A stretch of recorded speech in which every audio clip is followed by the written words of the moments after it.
natin, ito na, 1, 2, 3. Oo, mukhang bitin talaga siya, guys. Need naman na baklasin lahat. So medyo umaalog siya. So ayan, oh.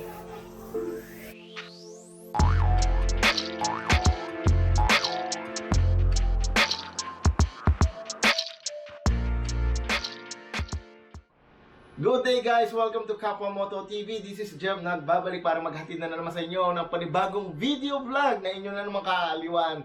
By the way, this is regarding on bike Honda Click 125 for the upgradation of the suspension, the rear suspension of my Honda Click 125 game changer. So this is the first time that I'm going to vlog my motorcycle, my own motorcycle, which is only a scooter lang. Just kasi yun lang yung nakayanan ng budget natin. But papasilip ko sa inyo mamaya kung paano yung naging setup ko dun sa motor kong yon. And simpleng-simple lang siya. And then the reason that's why I'm going to replace or to upgrade my suspension to Motaro, because nararamdaman ko na yung suspension shock ko is nagkakaroon na siya ng parang lumalambot na siya na pagka umaandar ako ng high speed, yumuyug-yug na siya. So, it's not a good indication kasi dumadapo na rin yung fender niya, yung parang fender ba yung dun sa may tire hugger ko. So, nagkakaroon na siya ng gasgas. So, that is the indication na lumalambot na nga talaga siya or baka bumibigat lang talaga ako. That's why I choose Motaro shock, yung version 2, para na-adjust ko yung play nung mismong shock. So, okay, bago natin i-unbox yung ating Motaro shock, I'm going to show you my motorcycle. By the way, guys, disclaimer, this is not a sponsored video by Motaro. This is my own interest to show you and to help you to decide whether na anong klaseng shock ang gusto nyong ilagay sa Honda Click ninyo. But for me, napili ko kasi yung yung Motaro shock. So, come on, guys.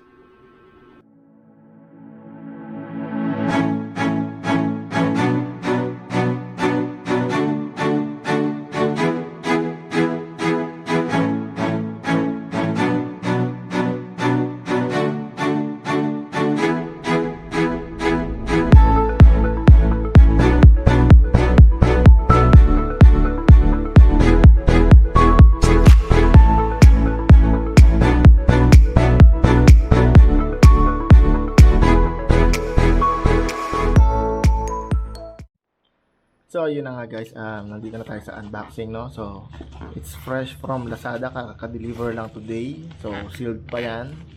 So, this I will use this video as well for my security purposes para sa Lazada. So, ayan. So, siguro unahin natin dito sa yan, dito. Huwag masyado madiin, baka kasi masira natin yung packaging, yung mismong karton, no? So, dito lang siya, yan, yan.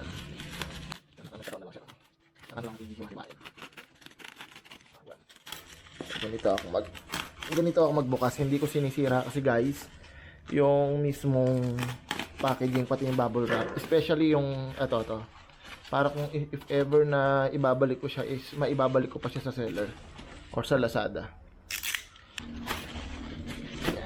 Para if ever, ayan, so para siyang buo, diba? So, guys, ito na yung nahanday natin ng Motaro shock na Black Series.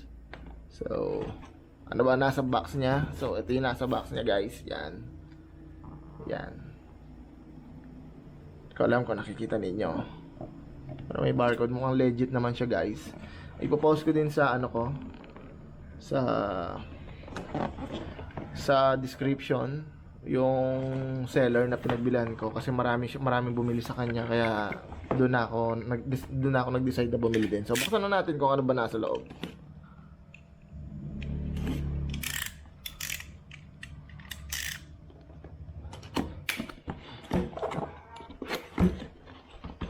Dami naman naka-tape nito. Ayan. So, pagbukas nyo ng box is mayroon pa siya nakatakip para suspense.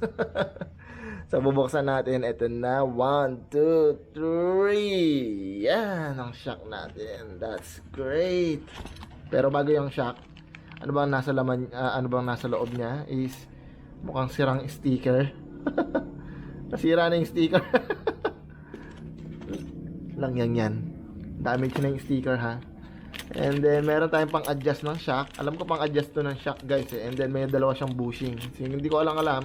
Pero nakikita ko sa mga Honda Click is hindi na gumagamit ng bushing. So diretso na. Diretso sulpak na lang. At pinaka-importante, ito na yung rear suspension. Napakaganda. By the way, pinili ko nga pala is black and white because ang color talaga ng Click ko is blue and black base dun sa original na rehistro. However, naglagay ako ng isa pang tone which is yung white. Makikita nyo naka-powdered coat ako ng mags na kulay puti. So ayun, kaya pinili ko is black and white para mas ano siya, mas angat siya. So ano makikita ninyo? So meron siyang dito Motaro na naka-branding, and then meron din dito na warning na sinasabi. Napaka-branded talaga niya guys, no? Kasi kung makikita nyo is meron siya dito na ganun din na parang sticker dito, and meron siyang branding sa mismong shock, no? Ito, makikita nyo. So talagang parang legit na legit talaga siya. So version 2 yung kinuha ko. Ito yun, may dialed siya. Yan. May dial siya. So ayun, let's do this. Kabit na natin siya sa ano natin, Honda Click. By the way guys, just to give you a heads up, pagka nagkaroon pala kayo ng Motaro shock na katulad dun sa akin is meron kayong bibilihin na bolt. Nakita ko to sa isang YouTube channel. Sabi niya yung original or yung stock mong bolt, yung bolt na stock is hindi kakasya dun sa Motaro, mabibitin siya. So ito yon guys, ito I will try to remove this one and try na isalpak doon sa Motaro shock. Tingnan natin kung talaga mabibitin nga. If mabitin, gagawin ko is bibili na lang ako ng bagong bolt. So yun na nga guys, no. Ito na yung Motaro shock natin, and then ito yung bolt na nakuha natin dun sa Honda Click 125. Stainless siya, makita nyo na stock talaga siya. Sabi nila hindi daw to kasya kasi meron yung thread yan eh. May thread na mismo itong shock na to. Bali pa ganyan yung orientation yan pag kinabit nyo. So papasok yung tornilyo dito, nilalabas siya doon. So try natin kung mabibitin nga ba talaga. Mukha nga bitin siya guys, no. Hindi siya ayan meron pa siyang awang dito. So susubukan natin bumili ng ganito sa mga motorcycle shop or sa mga sa mga hardware kung meron silang ganitong klaseng bolt.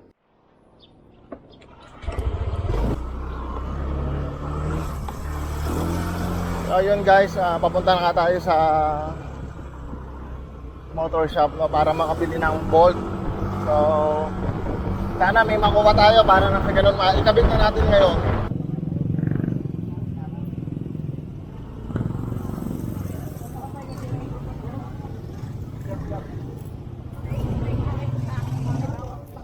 Hanap muna tayo ng parking. Parking lang muna tayo dito. Sa gilid lang naman tayo.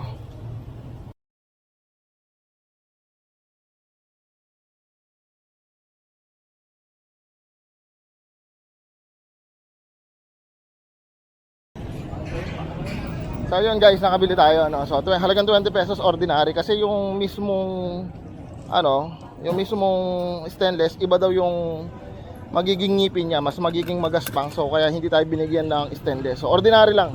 So ayan, sakto na siya. So yun mga kapwa, tatry na natin siyang palitan yung rear shock natin sa Click 125. So try ko sa inyo na i-demonstrate step by step kung kakayanin. By the way, ang mga kailangan natin tools guys, as far as I remember, kailangan natin ng mga T-wrench. So meron ako dito na 12mm and also 10mm na T-wrench. So kung may additional man, siguro mga yung yung stock lang natin dito sa ilalim ng upuan, yung Phillips screw, yung star, and also meron tayo yung screwdriver or yung flat screw na tinatawag. So siguro yun lang yung mga gagamitin natin, pero if ever na magkaroon pa ng ibang gagamitin, sabihan ko kayo agad. So Ang gagawin lang natin dito is tatanggalin muna natin to, ito. And then also, ang ma-aim natin is matanggal itong upuan and then also itong glove box niya. So, try natin. So, yun na nga guys, no, kailangan na talaga natin itong star o yung Phillips screw. So, meron siyang 1, 2, 3, 4. 4 yung nakikita ko so far para matanggal natin ito. Okay, so go. Hali na at saka natin baklasin na, no?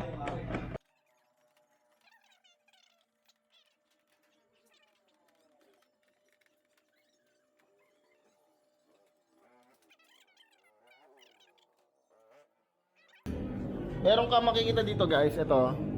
So, ilapit ko siya, no? So, ayan siya. Para siyang clip na, yun, tatanggalin mo siya kasi para humiwalay ito dito sa, ano niya, dito sa may compartment niya. Kasi tatanggalin natin ito buo, no? So, try natin. So, guys, try kong gumamit ng long nose para matanggal siya sa pagkakaklip.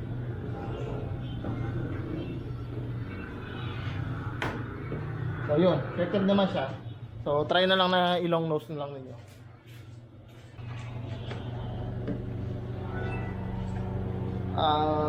I think meron pa tayong kulang. So tanggalin muna natin to. So guys, meron bolt dito, no? Na tatlo. Siguro di 12 to. Alam ko di 12 to eh. O di 10 mm. So it's 10 mm, no?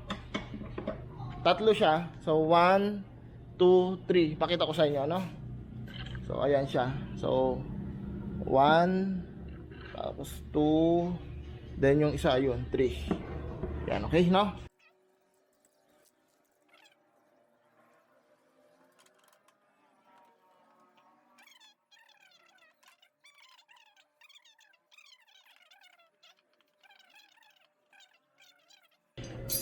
So ayan, nabaklas na natin.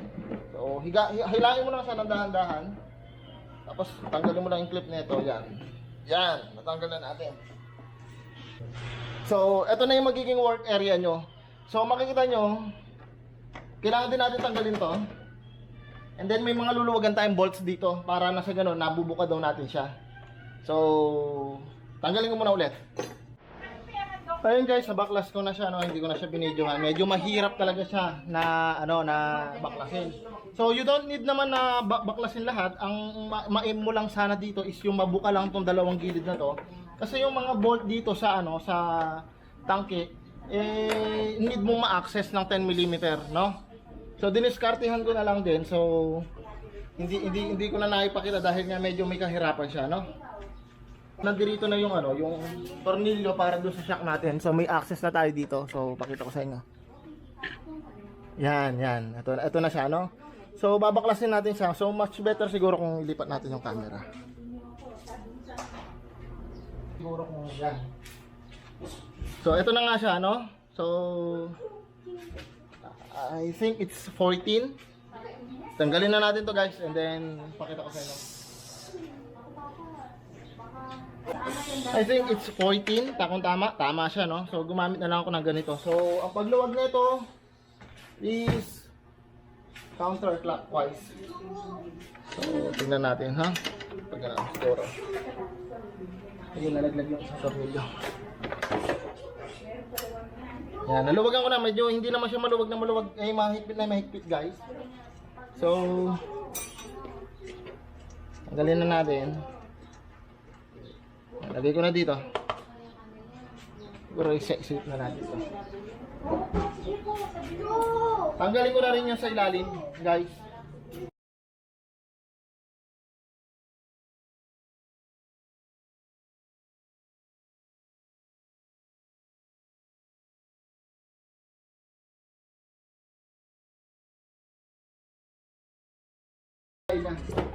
Yun, natanggal na natin guys. Yan. Yan na yung stock shock natin.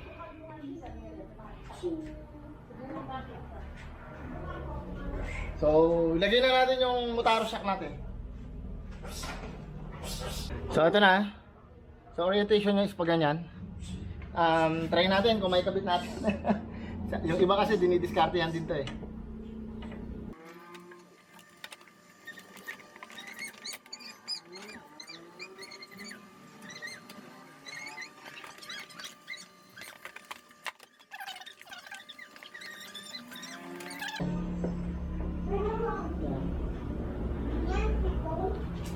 So yun guys, naibasok ko na. Lagyan na natin.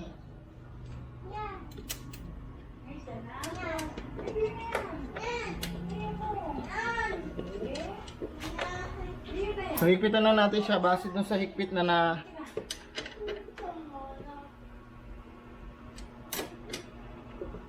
base dun sa higpit kanina. Hindi siya masyadong mahigpit guys, konti lang. Ayan, okay na siguro yun. Okay na yan. Kahit kayo lang mag-isa, kaya niya nang i-align to. Gaganan mo lang naman yan.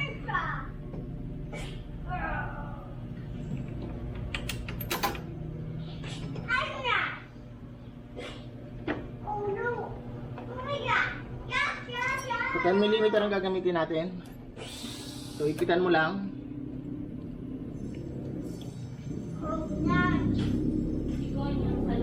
Ito na yung ano na finished product niya. So ayan na. So medyo umaalog siya. So ayan oh. Pero okay naman kasi may rubber siya na sobra doon sa dalawang magkabilang gilid. So I think okay naman siya, pero titingnan natin kung magkakaroon siya ng lagutok or yung mga knocking sound pagka tumatakbo tayo. So ibalik ko muna lahat to, tapos update ko kayo. Ayun na nga, naikabit ko na nga siya. So makikita nyo, nagbabounce-bounce siya, medyo malambot kasi nga yan ang preferences ko. And pag may angkas naman, syempre bibigat. Ang gagawin ko is patitigasin ko siya gamit yung adjuster niya. So yan na nga guys, salamat. Kita-kits tayo sa next video, i-review ko to. At maraming salamat sa inyong panonood.